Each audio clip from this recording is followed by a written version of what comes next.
মেদিনীপুরের নারায়ণগড়ে মহিলা বিজেপি কর্মীকে তৃণমূল পার্টি অফিসে ধর্ষণের অভিযোগে জেলা শাসকের অফিসের সামনে বিক্ষোভ দেখিয়েছেন বিজেপি বিধায়ক অগ্নিমিত্রা পল। এই ঘটনার জেরে ধুন্ধুমার পরিস্থিতির সৃষ্টি হয়েছে।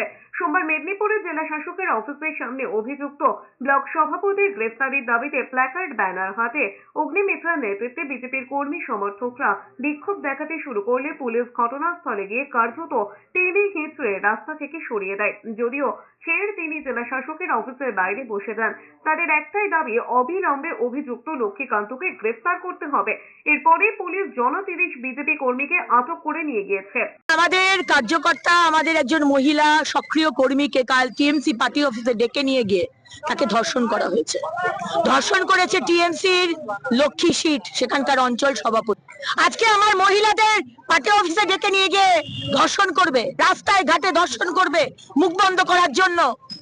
টিএমসি করছি না বলে, টিএমসির পতাকা ধরছি না বলে আজকে ধর্ষণ করা হবে, অত্যাচার করা হবে। মমতা বন্দ্যোপাধ্যায়কে উনি কি এটা নতুন কর্মসূচি নিয়েছেন? এদিকে এই ঘটনায় নির্যাতিতার মেডিকেল পরীক্ষা করার পর হাসপাতালের তরফে জানানো হয়েছে, নির্যাতিতা ওই মহিলার শরীরে কোনো যৌন নির্যাতনের চিহ্ন পাওয়া যায়নি। পাশাপাশি এই ঘটনায় দ্রুত ব্যবস্থা গ্রহণের জন্য পশ্চিম মেদিনীপুরের পুলিশ সুপারকে নির্দেশ দিয়েছে জাতীয় মহিলা কমিশন।